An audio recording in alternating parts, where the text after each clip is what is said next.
What's up, everybody? Today we're going to break down why the minor 2-5-1 progression is so difficult. And we'll address some ways that you can play through this chord progression a little bit more fluently. So unlike the major 2-5, where each chord has the same home bass scale, just starting from different roots, the minor 2-5 is constructed with chords that have less common scale bases, and the parent mode or scale or tonality shifts every measure. So to get a firmer grasp on some of these ideas, we're going to look at phrases from my newest release with jazz lesson videos called 60 minor 2-5-1 phrases. So to better understand what some of our scale options are, let's take a look at the 2 chord and what we can do there. So on the half diminished chord, our 2 most common scale options are going to be either Locrian or Locrian sharp 2. So let's start with Locrian. Basically, this is just the 7th mode of the major scale. So if we're in E half diminished, we are basically playing E to E in the key of F major. That sounds like this. And this scale is really useful because our 1 is E, which is the root of our half diminished chord. Then it gives us a flat 3, the G, a flat 5, B flat, and a flat 7. Those are the notes that really define half diminished. The other notes, like our F natural and our C natural, are also scale tones here, but they don't define the chord, and that's why we can have other scale options. But for this scale, F natural and C natural are where it's at. So now that we've covered Locrian, another very common scale option is Locrian sharp 2. In this case, everything is the same as Locrian, except literally our 2nd degree is raised a half step. So instead of that F natural, we have an F sharp. And this is actually the 6th mode of melodic minor. So it's like playing E to E in the key of G melodic minor. That sounds like this. I really like this scale option because I think that the natural 9 has a brighter sound to it. So now moving to our 5 chord, we have a dominant 7 flat 9. And probably the most inside scale option we could use here is the Phrygian Dominant Scale. Phrygian Dominant is just the 5th mode of harmonic minor. So in this case, we're playing A to A in the key of D harmonic minor. And that sounds like this.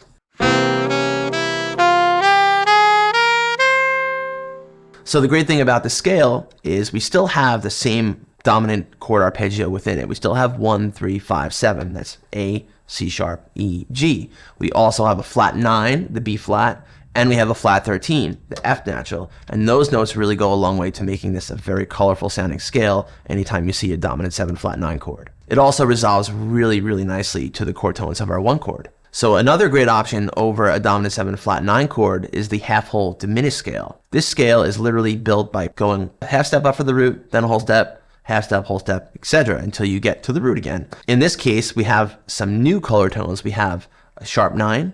In addition to the flat 9, we have the flat 5, and we have our regular 13th, the F sharp in this case. So there's a lot of color and a lot of sounds that we can get from the scale. So here's half whole diminished nice and slow.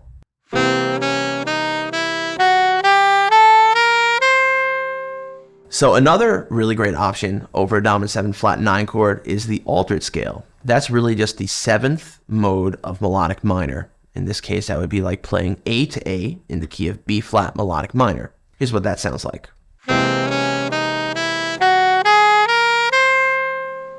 This is a really colorful scale because, again, we have both our flat 9 and our sharp 9, and we have both altered 5s. We have a flat 5 and a sharp 5. All while still having our major 3rd and our flat 7 in there. In a way, the scale has a little more tension because we don't have the natural 5th. We only have both colorful 5s. We have the flat 5 and the sharp 5. This adds a little more voice leading and a little more melodic tension as we go from the 5 into the 1.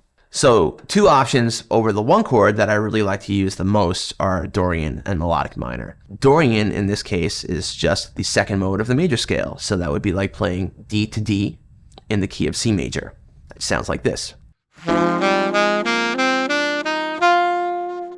It's a brighter sounding minor scale because we have that natural 13th in there, and that B in this case really gives a brighter, more colorful sound to me that I think is a really fun one to resolve to. And we still have 1, flat 3, 5, flat 7. The melodic minor scale, which sounds like this, is another very colorful scale. I like this one too because not only do we have the natural 13th, the B, but we have the major 7th, To me, this scale sounds a little bit more like a tonic minor that we arrive to, and that major seventh is a really fun note to play with, to use to add tension and then to resolve up to the root or down to the 13th. So both of these colorful options are really useful here. So one cool cheat code for a minor 2-5-1 is you can actually use harmonic minor over the whole thing. So if we're in D minor, we can use D harmonic minor starting on E for the half diminished chord, D harmonic minor starting on A for the 5 chord, and finally D harmonic minor starting on D for the 1 chord. And that's it, you're inside the whole way. That would sound like this over the 2 chord. Over the 5 chord. And finally the 1 chord. So with these ideas in mind now, let's dive into some phrases over the minor 2-5-1 chord progression. So looking at our first short minor 2-5 phrase here, we have a 2 chord that lasts for 2 beats, 5 chord that lasts for 2 beats, and the 1 chord that lasts for a full measure. In this case, we're using just the arpeggio notes for each chord to clearly define the harmony, and we're changing the order and voice leading smoothly so we can really connect our line in a melodic and compelling way. So we start off on B flat here, which is the flat 5, a very defining note of the half diminished or minor 7 flat 5 chord. So we go from B flat to the flat 3rd, which is G, the root E, flat 7 D, and then we resolve right down a half step to the C sharp over the A7 flat 9, C sharp, E, the 5th, A, the root, G, flat 7, again right down to the flat 3 of the D minor 7, which is F, and finally on the root, which is D. Here's what it sounds like slowly. And a little faster. Great, so now that we have the harmony in our ears and under our fingers a little bit, let's check out the second phrase.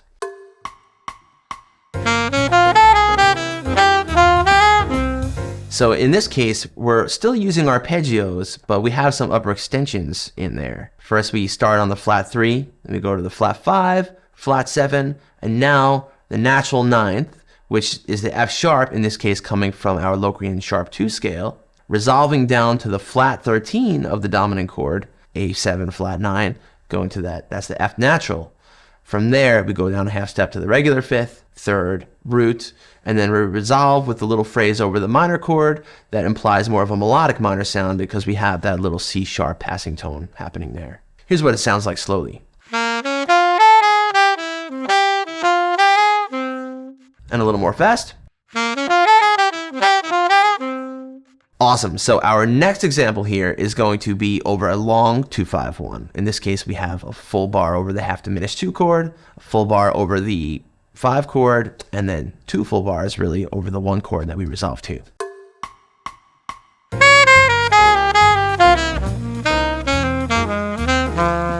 So we start playing some Locrian based ideas on our half diminished chord because we have that F natural present in addition to the flat 3, the G, and the B flat. Those all totally imply the Locrian scale. Then as we get to the 5 chord here, we have all the elements that still make this a dominant chord, right? We still have the major 3rd, that C sharp, the flat 7th, the G. Additionally though, we have the C natural, which is a sharp 9, and even that flat 9 present as well. And these notes are really colorful upper extensions that are contained in all of the options that we would use for scales to play over this chord. Finally, just resolving with a scalar idea back to D minor. So to demonstrate this one slowly,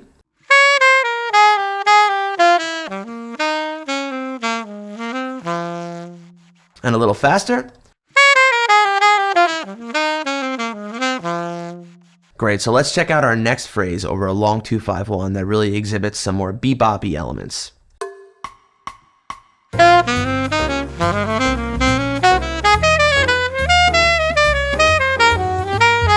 So starting on the half diminished 2 chord here, you can see that we're really getting right into some melodic chromaticism, specifically some enclosure ideas.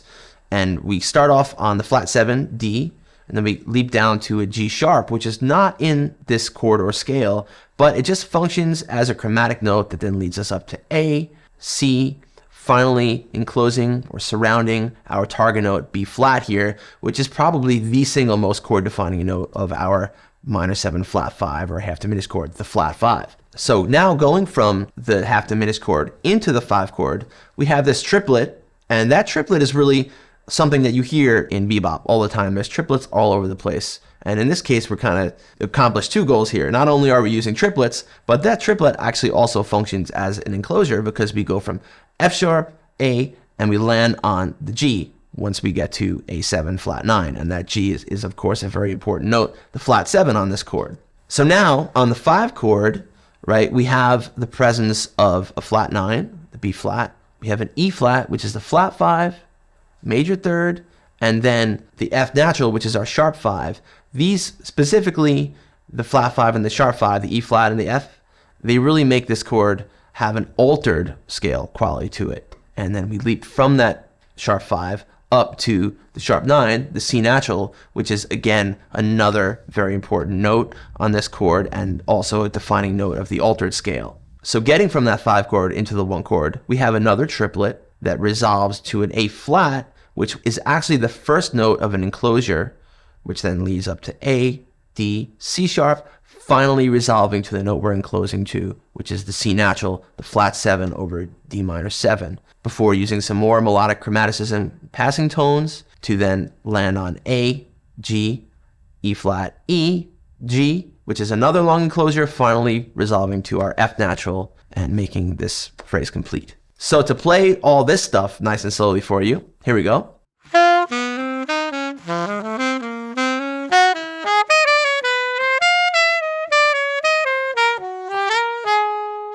So a little bit faster now.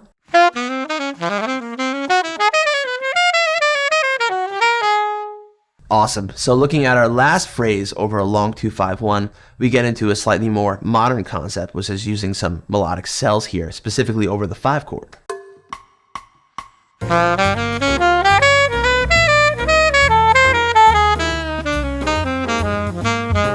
So interestingly, with this phrase, we start off playing notes over the half diminished chord that are all totally part of the chord arpeggio. In this case, we go flat 7, 1, flat 3, flat 5, and then again, flat 7, 1, flat 5, flat 3. From there, as we get into the 5 chord, we wind up resolving to a note that's not inside the harmony. This is the start of our first melodic cell, and we're kind of implying a quick tonality of C sharp or C sharp 7 here because we're going G sharp, C sharp, B. I'm looking at this as 5, 1, flat 7 in C sharp. Then I'm doing the same cell going down a half step, playing G, C, B flat. That's 5, 1, flat 7 in C, before using an enclosure, F sharp, A, to resolve to the 11th, a colorful extension note over our minor chord. Some melodic chromaticism, going down a half step to the G flat, down to the chord tone F natural, flat 3, then major 7, C sharp, resolving down to the flat 7, a little bit more melodic chromaticism, 6, flat 6, flat 7, resolving again down to the 5 in the last measure, that A, and then playing just a scalar idea, finally finishing this phrase here. The main thing I want to talk about with the melodic cells is that we're establishing tension, and we're using that tension in a way, and then we're transposing that cell, and then we're landing on a note that's actually in the chord. So when we start the cell in C sharp, we're out. But we quickly leap from the G sharp, which is an out note, to the C sharp, which is a very in note, then down to an out note, the B, down to an in note, the flat 7, the G, up to a colorful note, the C natural, another colorful upper extension, B flat, before playing the F sharp, which is a colorful scale note, the root. So you see, we use these as a way to establish some tension and really get some more motion in the ocean with these lines here. So here's an example of this line nice and slow.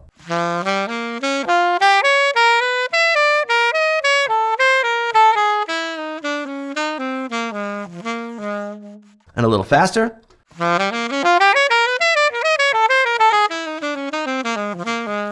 Very cool. So today we looked at a few different scale options that we can use over the half diminished chords, some ideas for scale options on the 5 chord and also on the 1 chord. And hopefully this really helped demystify what the minor 2-5-1 is and give you some more ideas and inspiration for how you can approach this when you go to improvise over it. All of the phrases that we went over today can be found with my newest release with JLV entitled 60 Minor 2-5-1 Phrases. Feel free to like, comment, subscribe, all that fun stuff below, and we'll catch you next time.